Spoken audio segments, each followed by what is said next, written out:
al conectarnos. Bueno, hoy día jóvenes, vamos a comenzar con vamos a repasar este tema que es cólera, que es, como ustedes sabrán por sus conocimientos generales, es una enfermedad diarreica aguda de distribución universal, obviamente que es más frecuente en latitudes donde existen climas subtropicales y tropicales, ¿no es cierto? Esto no quiere decir que no se puedan presentar en regiones altiplánicas o donde se vive a grandes alturas, ¿no? Esta es una enfermedad de notificación obligatoria. Además de que es una enfermedad de carácter endemo-pandémica. Actualmente el mundo está en estado de endemia, ¿no es cierto? Y en el continente también está en una situación de endemia, ¿no es cierto? La primera pandemia descrita fue más o menos aproximadamente por 1817. Entre este periodo hasta 1826 se produjeron aproximadamente 6 pandemias. Y ya durante el siglo XX esta enfermedad prácticamente fue confinada, donde tenía una alta incidencia y prevalencia, ¿no es cierto? Era en el continente asiático. Y en 1961, donde se produjo una de las pandemias más grandes por virus colérico, ¿no es cierto? Donde el epicentro, el origen de la pandemia estuvo localizada en Indonesia. Ahora, esta enfermedad, un último brote pandémico que se produjo y que tuvo una importante incidencia en el continente sudamericano fue en 1991, donde los países más afectados fueron estos países costeros, precisamente, entre ellos Perú y Brasil, Perú y Chile. El más afectado, obviamente, Perú, ¿no es cierto? También tocó ser afectada a Bolivia, ¿no es cierto? Esto fundamentalmente en los departamentos de La Paz, Cochabamba y Santa Cruz, ¿no es cierto? Por sus características lacustres. Eh, pero también Potosí fue afectado, ¿no es cierto? Fundamentalmente aquí en el departamento, en la ciudad capital, o sea, nuestra ciudad, la zona localizada donde se localizaron casos de vibrio colérico fue una zona actualmente que se conoce como zona de Delicias y las lecherías, ¿no es cierto? Que por aquel entonces eran zonas de desagüe de los canales de alcantarilla de la ciudad. Y la provincia Antonio Quijarro, ¿no? En el municipio de Uyuni se produjeron bastantes números de casos, ¿no? Una tasa importante de letalidad en la ciudad de Uyuni. Ahora, esta enfermedad se caracteriza también porque tiene una alta tasa de mortalidad. Se estima que en el Perú en ese entonces llegó a tener una mortalidad del 20 al 50% de mortalidad. Y la causa de la elevada tasa de mortalidad era pues el estado de deshidratación, es decir, el shock hipovolémico al que lleva la enfermedad.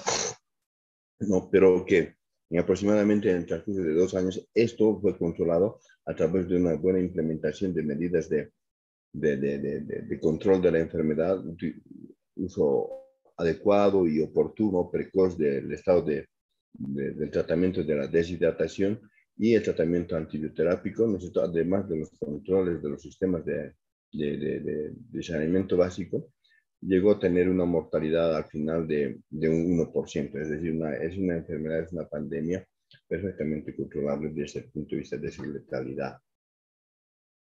Como les decía, ustedes, es una enfermedad diarreica aguda que desde el punto de vista del fisiopatológico ustedes saben que las enfermedades diarreicas se clasifican en motoras, secretoras, osmóticas, ¿no es cierto?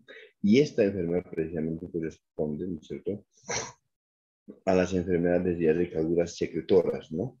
Secretoras, y desde el punto de vista anatómico, esta enfermedad corresponde a las enfermedades diarreicas agudas que se presentan por afección del intestino delgado, ¿no? Porque desde el punto de vista anatómico, ¿no es cierto?, hay enfermedades diarreicas agudas que afectan más al intestino grueso, como el caso de la enfermedad de Zika-Kraus, ¿no es cierto?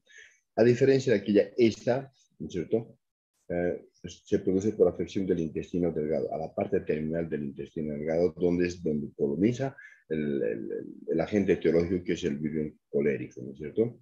Y de esto fundamentalmente deriva las características clínicas de la enfermedad diarreica. Por ejemplo, la enfermedad diarreica del intestino grueso, ¿no es cierto?, son generalmente de elevada frecuencia, ¿no es cierto?, pero de volumen escaso, a diferencia de lo que ocurre con las enfermedades diarreicas del intestino delgado, que son de gran volumen, ¿no es cierto?, y de frecuencia menor frecuencia que, o sea, en el número de veces al día, menor que las del intestino grueso, ¿no?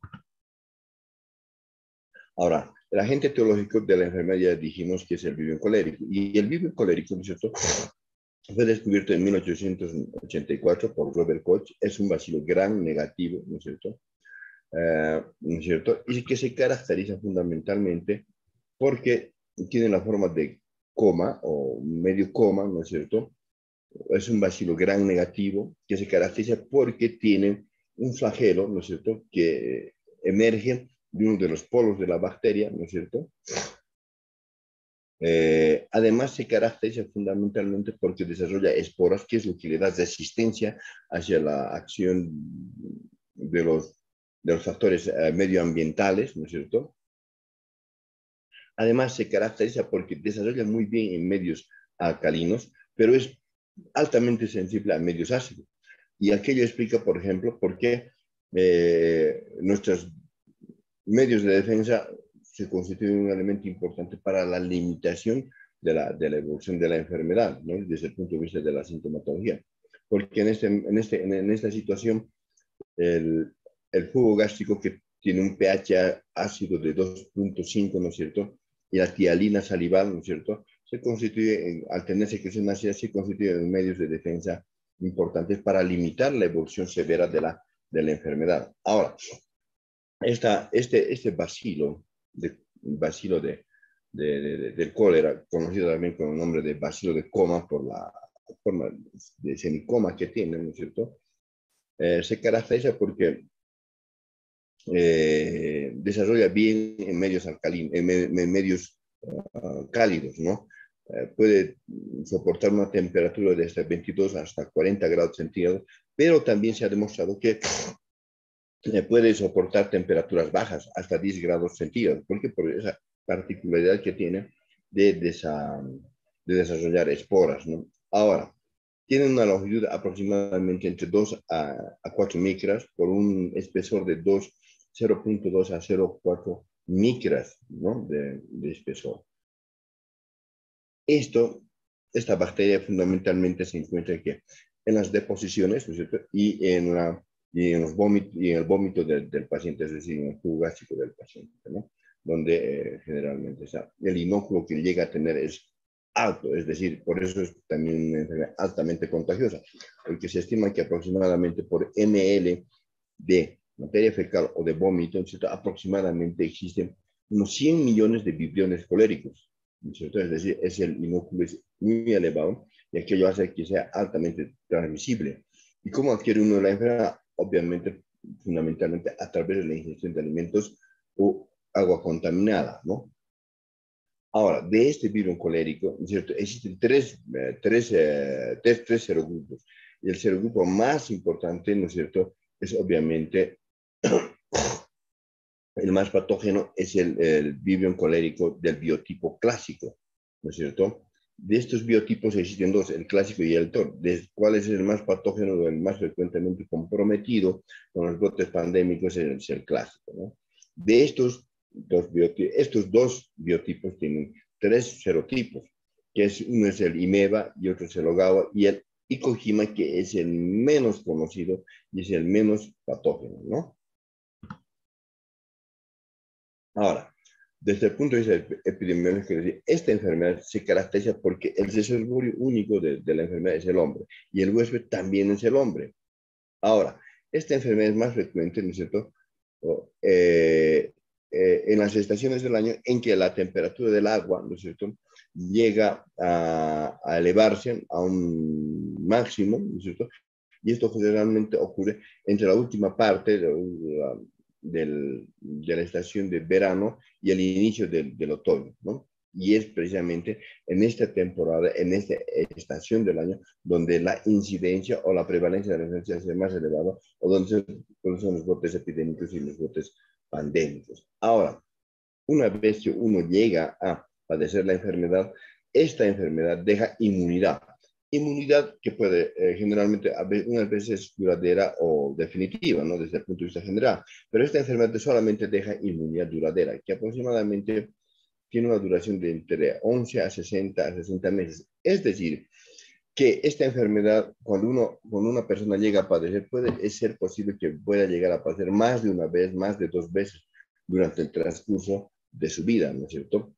¿Por qué? Porque este paciente muchas veces en zonas endémicas como el continente asiático, ¿no es cierto?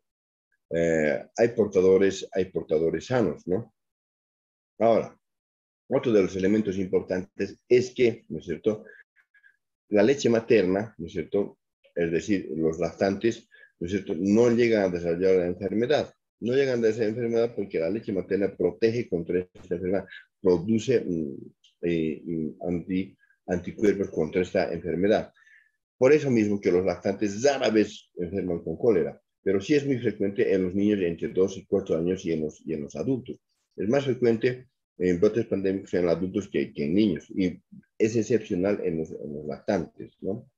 Y la madre generalmente no transmite, ¿no es cierto?, durante la gestación al producto de la gestación. Es decir, el virus colérico no traspasa la barrera de protección fetoplacentaria, o sea, ¿no es cierto? Estos son elementos muy importantes a tomar en cuenta.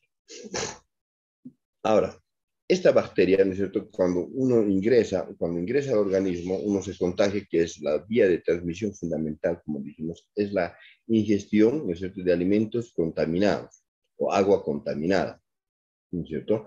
Ya que el contagio interhumano no existe sencillamente, ¿no? O es muy difícil, ¿no?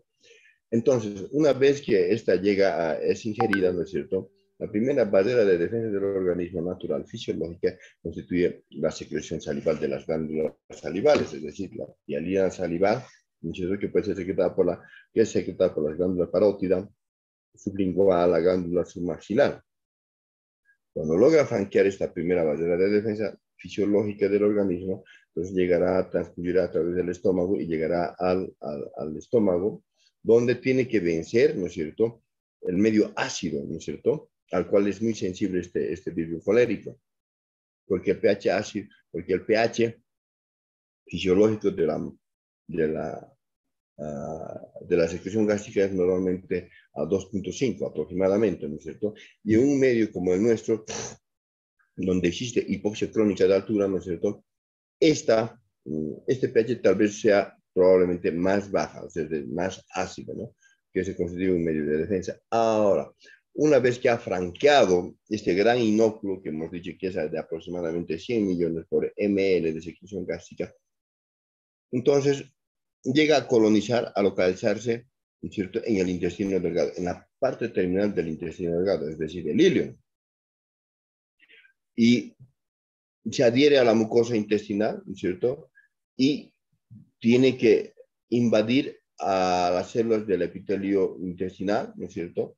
Y para invadir esta llega al intestino delgado, va a producir que, como ya es un medio adecuado para su proliferación, empieza su proliferación y produce que la toxina colérica, el CT. Toxina colérica, ¿no es cierto?, que se caracteriza porque tiene dos polos, un polo A y un polo B, como ven en la fotografía, y es precisamente el extremo del polo B, ¿no es cierto?, que se adhiere a las células de la mucosa intestinal, ¿no es cierto?, que se adhiere, ¿no es cierto?, funciona como adhesina, ¿no es cierto?, se adhiere, ¿no es cierto?, para que el polo B de la toxina colérica se trasloque, es decir, se introduzca hacia el interior de la célula epitelial intestinal, ¿no es cierto? Una vez este extremo adentro en el intracelular de la célula epitelial intestinal, ¿no es cierto?, ¿qué hace? Activa la adenilciclasa. Y esta adenilciclasa activa, ¿qué hace? Incrementa la concentración intracelular del AMP cíclico. Y este AMP cíclico, ¿qué hace dentro de la célula? Inhibe, ¿no es cierto?, la absorción de sodio y cloro por parte de la célula intestinal, ¿no es cierto? Y incrementa la secreción, ¿no es cierto?, de sodio y cloro. fundamentalmente más de cloro que de sodio. Ahora, esto es un hecho fisiopatológico importante. ¿Por qué? Porque, como ustedes verán, la secreción gástrica, ¿no es cierto? Lo que fundamentalmente tiene en su concentración y se pierde es que en un litro de secreción gástrica, ¿qué tiene? Aproximadamente 120.000 equivalentes de cloro y 90 de sodio. Entonces, ¿qué es lo que más se pierde en los vómitos? Sodio o cloro. Obviamente que cloro, por la concentración, ¿no es cierto? Entonces, esto es un hecho importante para el estado de evolución de los síntomas de la enfermedad. Pero no altera, ¿no es cierto?, la absorción ni la excreción de glucosa, la elevación de la AMP cíclica, ¿no es cierto?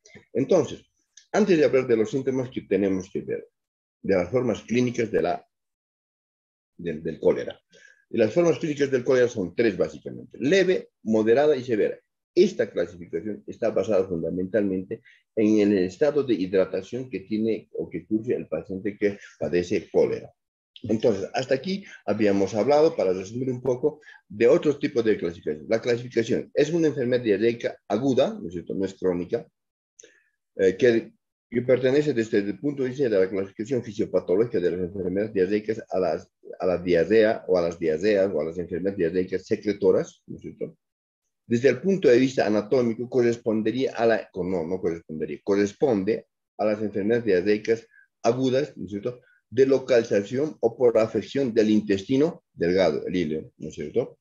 Y desde el punto de vista clínico corresponde a las enfermedades, ¿no es cierto?, que pueden desarrollar deshidratación, ¿no es cierto?, leve, moderada o severa, ¿no es cierto?, desde el punto de vista clínico, en su presentación clínica. Entonces, esto ya nos hace notar, ¿no es cierto?, que el elemento más importante a evaluar desde el punto de vista clínico en un paciente sospechoso de cólera o portador de cólera, ¿qué es? Evaluar el estado de hidratación del paciente, porque finalmente este nivel de compromiso del estado de hidratación nos determinará, ¿no es cierto?, la presentación clínica y posiblemente nos determinará la evolución del paciente, ¿no es cierto? ¿Y cuáles son los síntomas? Los síntomas, obviamente, de deposiciones diarreicas, vómitos, ¿no es cierto?, y signos y síntomas de deshidratación. Diarrea. La diarrea generalmente es de alto volumen, es decir, son voluminosas, ¿no es cierto?, y de alta frecuencia, ¿no? Tienen el aspecto de agua de arroz o agua de maicena. Los vómitos se caracterizan por ser explosivos, incoercibles, abundantes en frecuencia, de alta frecuencia y de alto volumen, ¿no es cierto?, de alto volumen, de aspecto de agua de arroz, ¿no es cierto? ¿Esto qué va a producir? Fundamentalmente signos y síntomas de deshidratación. Puede ser deshidratación leve, deshidratación moderada o deshidratación severa, ¿no es cierto? ¿Cómo va a estar el paciente desde el punto de vista metabólico? Fiebre.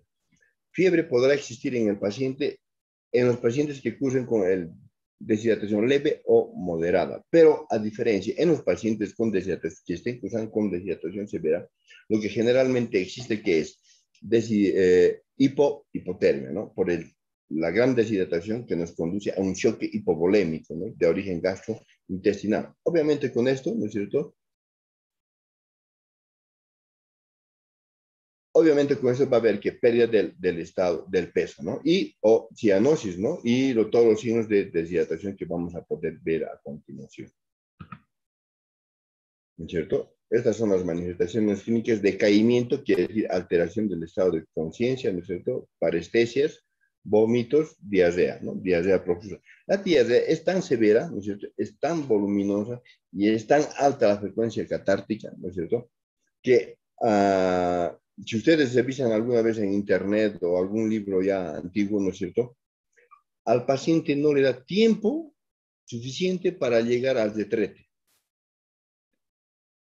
Hace una deposición diarreica en el retrete, está retornando a su lecho y no le da tiempo para volver al retrete para realizar una nueva catarsis diarreica.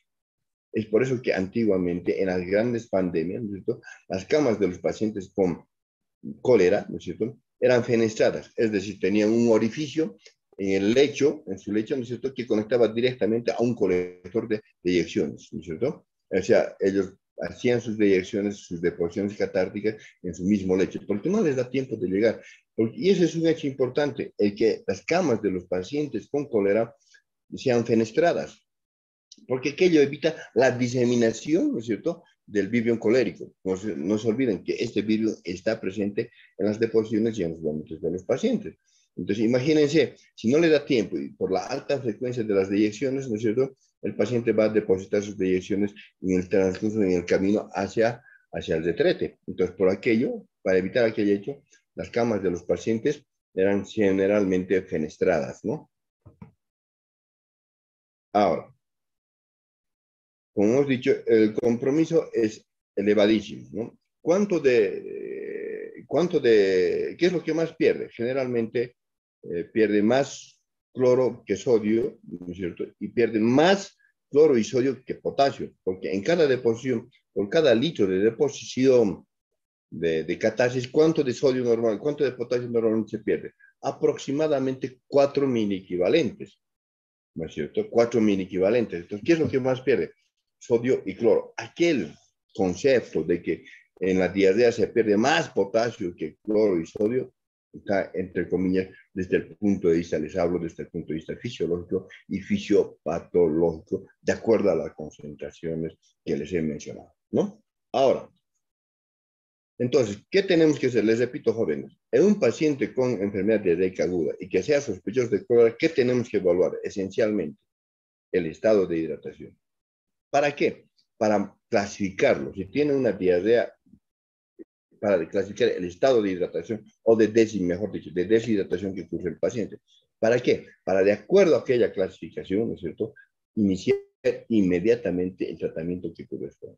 Si es una deshidratación leve, plan A. Si es deshidratación moderada, plan B. Y si es deshidratación severa, plan C, ¿no es cierto? Eso es lo más importante, ¿no? Lo primordial, lo esencial, lo fundamental, determinar el estado de deshidratación del paciente. Y aquí tienen un cuadro de deshidratación, ¿no es cierto?, de clasificación con los signos y síntomas que tiene el paciente.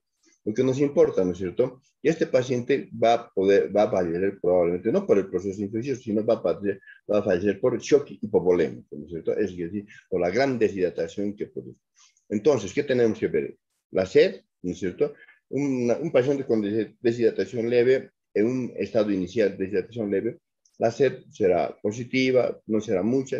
En un paciente con deshidratación severa, va a ser intensa, inmensa la sed, pero desafortunadamente no nos va a poder decir aquello, deferir, manifestar, indicar aquello el paciente. ¿Por qué? Porque el paciente con deshidratación severa, ¿cómo está el estado de conciencia? Alterado. Probablemente esté en estupor o en coma. Y entonces el paciente ya no habla, no le va a poder decir si tiene una fiebre. Entonces, ¿a qué tenemos que limitar? A evaluación de los ojos.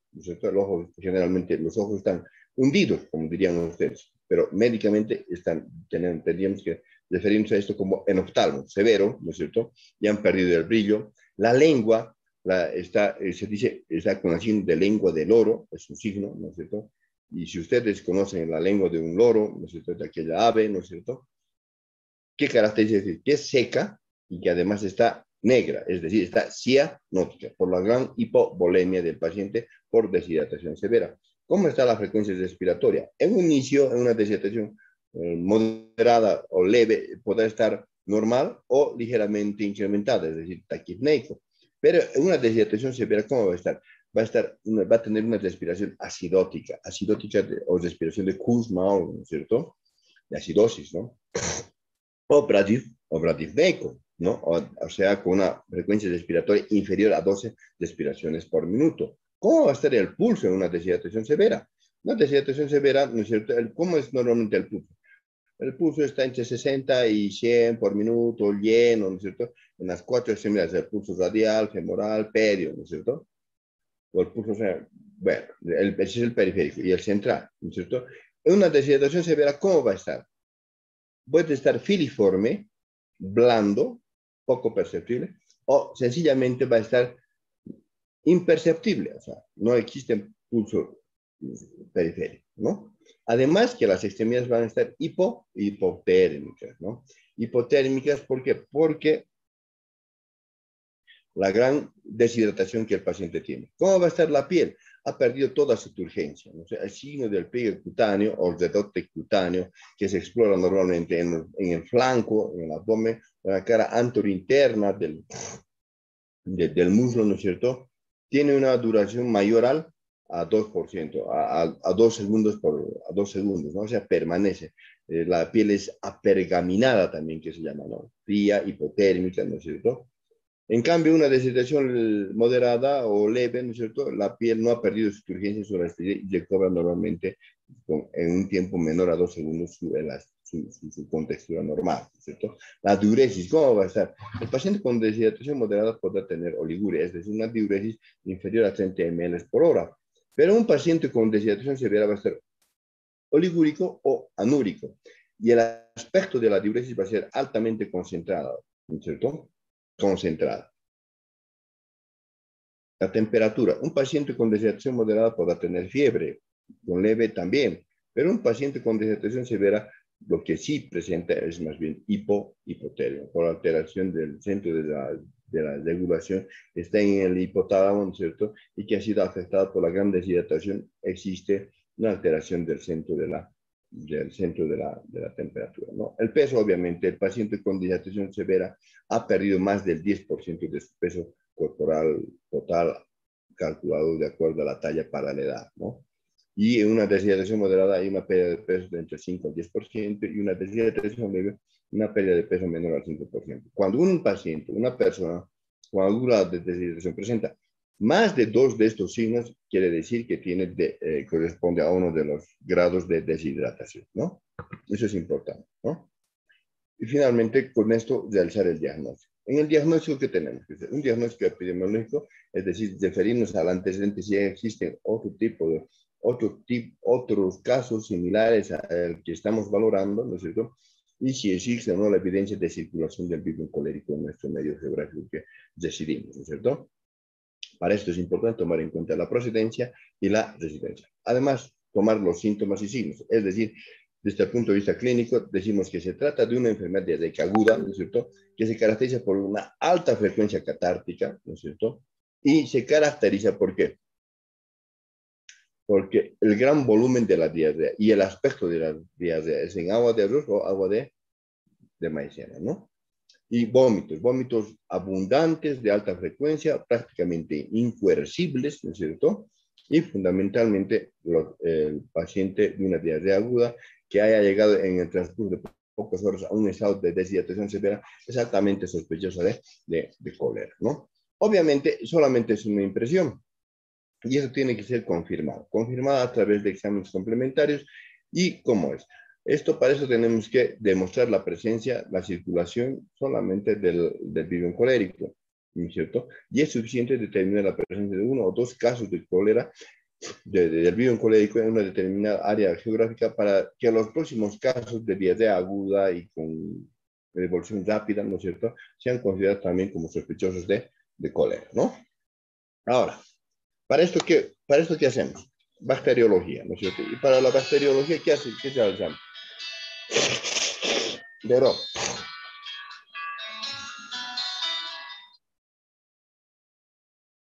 perdón. Entonces, ¿y qué realizamos para esto? Tomar muestra de las secreciones donde el vibrio está presente, es decir, está presente en el vómito y en las direcciones del paciente. Y obviamente en el tubo gastrointestinal del paciente, de salida, ¿no? Entonces, ¿qué hacemos? Hisopeados de estado. ¿Para qué requerimos? Comunicar al paciente, ¿no es cierto?, de la maniobra que vamos a realizar, el hisopo, ¿no es cierto?, introducir el hisopo en la zona rectal, ¿no es cierto?, una ampolla rectal, una ampolla rectal a través del esfínter anal externo primero e interno y luego hasta la ampolla rectal, proceder con este hisopo de esta forma y hacer una rotación de 360 grados y retirar el hisopo, ¿no es cierto?, depositar en un tubo de ensayo, ¿no es cierto?, que tenga que tenga o que contenga el medio de transporte bacteriano, que es el medio de Cari-Blay, ¿no es cierto?, y proceder a introducir en este medio que está contenido en el tubo de ensayo.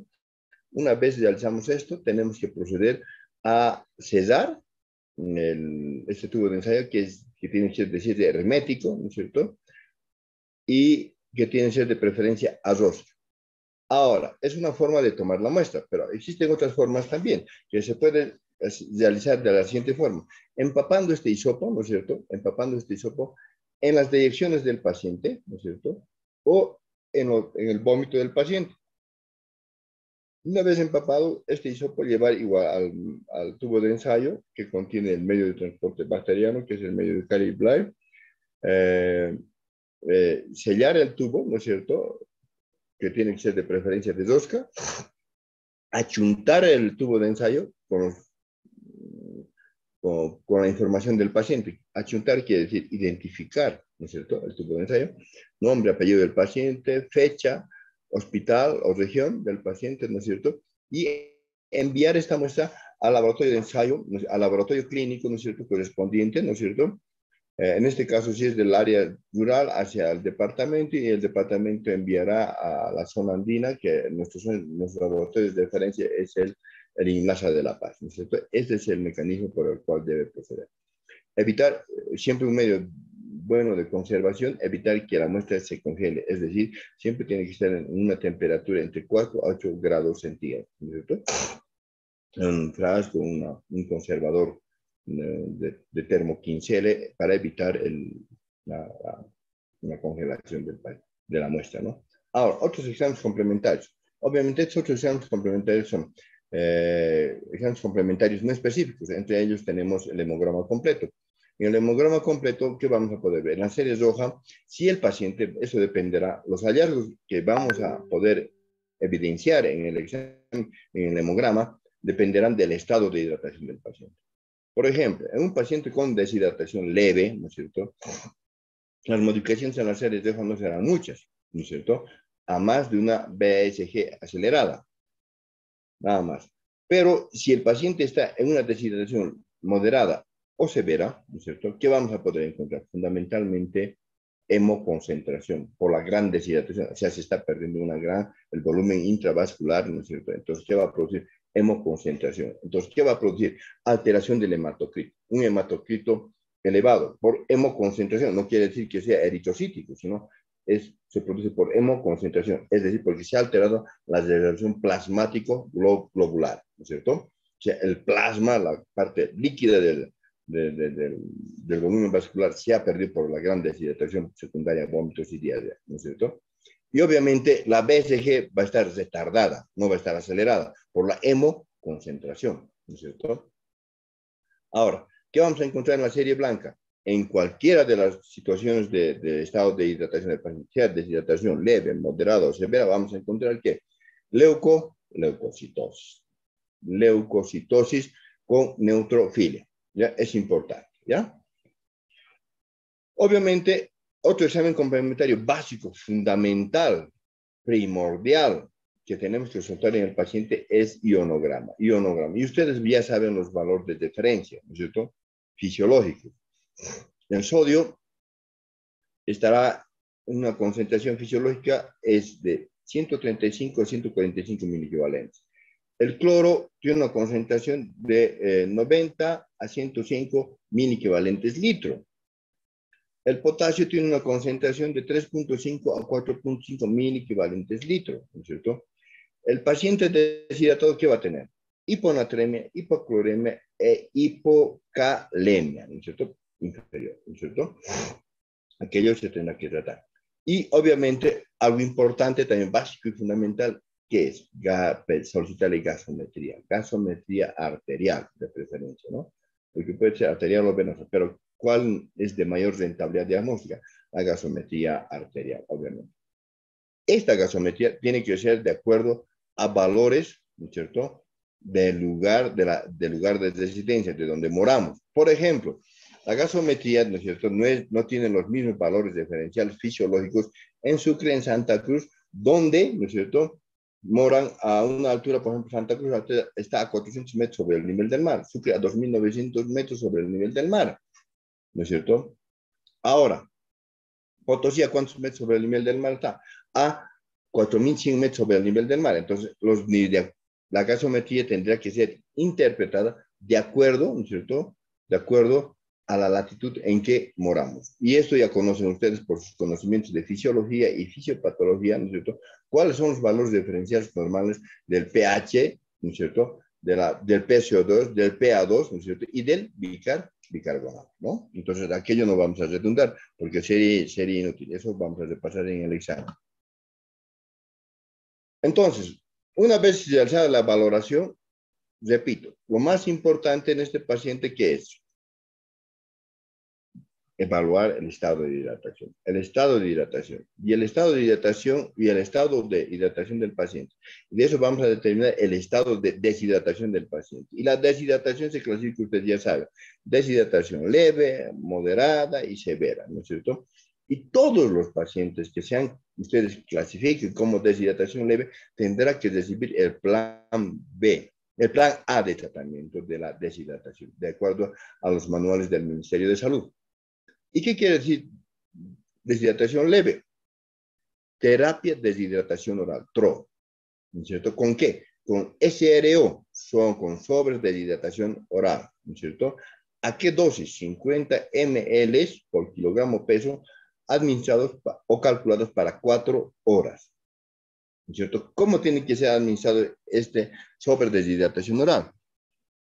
Cuya preparación ustedes conocen, manejan más al dedo que el docente de infectología, ¿no es cierto? Tiene que ser administrado ni caliente ni frío, sino tibio, fraccionado, ¿no es cierto? Es decir, de dato en dato, si ustedes quieren, ¿no? ¿No es cierto? ¿Y qué más se tiene que hacer en esta terapia? Detectar contactos y notificación del caso. Es importante, ¿no? Además, un otro elemento en esta deshidratación de monitorear continuamente, ¿no es cierto?, el estado de hidratación del paciente. Si el paciente con deshidratación leve ha mejorado, ¿no es cierto?, los signos y síntomas de deshidratación leve, ha mejorado la diuresis, ¿no es cierto?, se establece algo. Pero si la deshidratación leve no ha mejorado, ¿no es cierto?, no ha mejorado y ha evolucionado desfavorablemente, pasará a un estado de deshidratación moderada.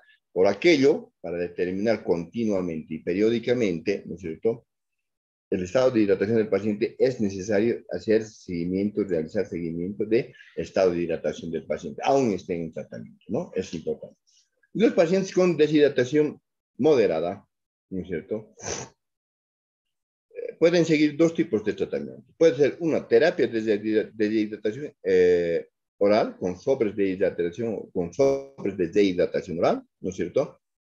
O pueden ser pasibles de tratamiento con soluciones endovenosas, con soluciones cristaloides. Y la solución cristaloide de primera elección para tratamiento de cólera, ¿cuál es?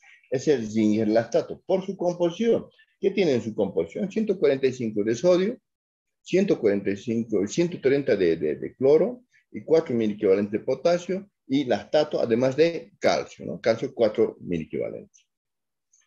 Entonces, por aquello es importante, ¿no? Ahora, ¿qué pacientes serán tratados con deshidratación moderada con terapia de hidratación oral? Aquellos pacientes que puedan tolerar la vía oral, es decir, que no estén con vómitos incoercibles, ¿ya?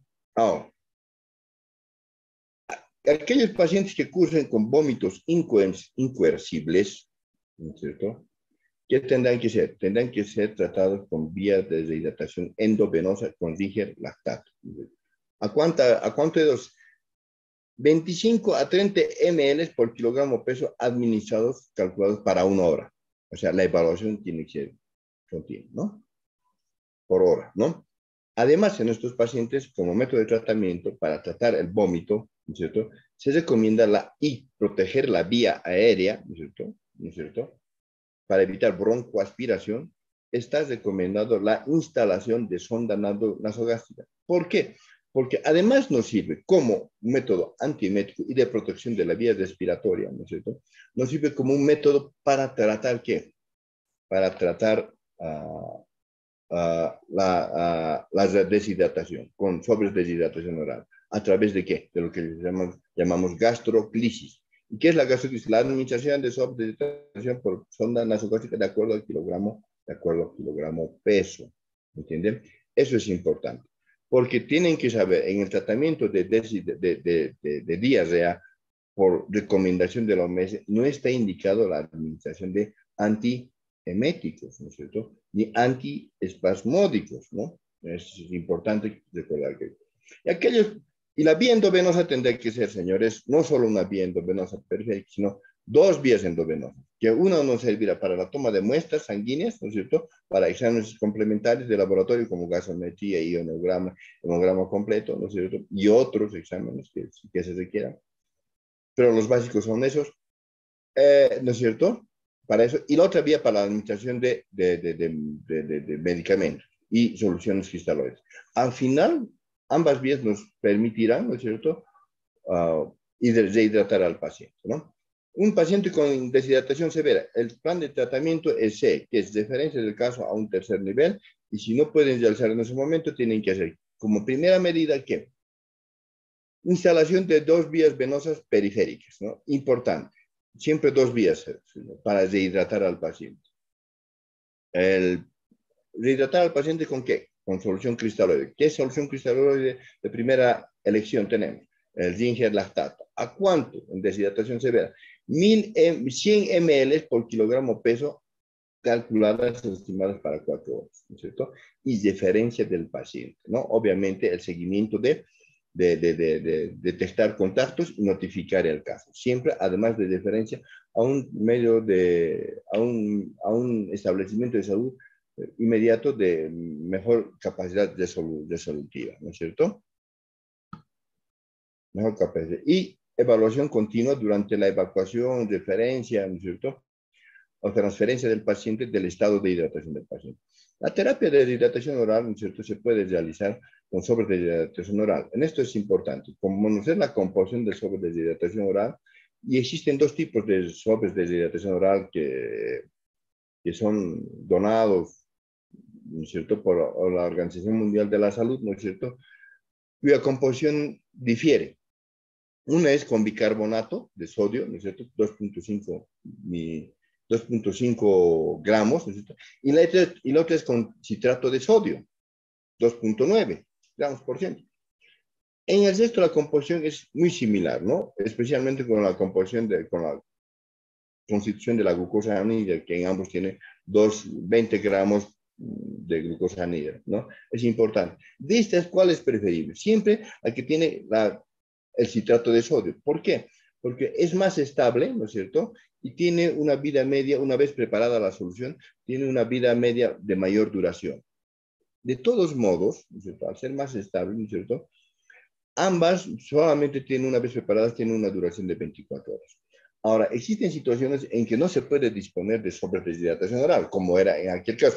Estamos hablando de otro contexto, de otra cronología. Les hablo de 1991. En el Perú, hasta los sobres de hidratación estuvieron muy escasos, ¿no? Y como también en Bolivia, porque en aquel entonces, por ejemplo, a mi centro de salud le proporcionaron 2 soluciones Zinger lactato para tratar cólera. Imagínense, eso no aguanta ni para 1 hora de tratamiento con un paciente con deshidratación severa, ¿no? O sea, toda una ridiculez, ¿no?, de salud pública. Entonces, en aquellos casos es importante recurrir a la gastroclisis. Muchas veces hasta los sobres de hidratación se terminan. Entonces, ¿qué tenemos que recurrir? Al suero oral casero, ¿no? Al SAS, ¿no? ¿Y por qué está compuesto? Se compone igualmente 1 litro de agua, ¿no es cierto?, hervida, higiénicamente tratada el agua, ¿no es cierto? No es agua de grifo, ¿no?, que está contraindicado. Sal, 1 cucharilla, ¿no es cierto? O sea, 5 gramos. 1 cucharilla tiene 5 gramos, equivale a 5 gramos jóvenes, más 4 gramos, más 4 cucharillas de sal, de azúcar, ¿no? O sea, 4 cucharillas de azúcar equivalen a 20 gramos de azúcar, ¿no? Pues aquello disuelto, homogenizado, ¿no es cierto?, se puede administrar en gastroclisis o a tolerancia por vía oral, ¿no es cierto? Y finalmente el tratamiento antibiótico, ¿no? Es el importante, ¿no es cierto? ¿Por qué? Porque el tratamiento antibacteriano nos va a permitir, ¿no es cierto?, cortar la cadena de transmisión de la enfermedad, ¿no es cierto? Nos va a permitir reducir el número de catarsis y el número de vómitos, ¿no es cierto? Con aquello nos va a reducir la probabilidad de utilizar mayor cantidad de sobres de soluciones cristaloides endovenosas, ¿no es cierto? Con aquello nos va a permitir lograr un mejor de establecimiento y más rápido de establecimiento de la salud del paciente, porque va a disminuir el volumen de las deyecciones y de los vómitos, ¿no es cierto? Y finalmente va a disminuir, que es lo más importante, el tiempo de excreción o eliminación, ¿no es cierto?, por los emuntorios naturales del paciente, ¿no es cierto?, de la bacteria, ¿no? Por aquellos cuatro hechos es importante iniciar el tratamiento antibacteriano, pero no se va a poder iniciar el tratamiento antibacteriano por vía oral, tendría que ser por vía parenteral. Y dentro de los fármacos que tenemos para tratamiento de cólera recomendados por la OMS son la acitromicina, ¿no es cierto?, 1 gramo por vía oral en dosis única, la doxiciclina, ¿no es cierto?, 300 miligramos en dos dosis, o la eritromicina, que es otro macrólido, de 500 miligramos cada 6 horas por el lapso de 3 días, y el ciprofloxacino, una quinolona, ¿no es cierto?, de 500 miligramos administrados por vía oral en dosis única.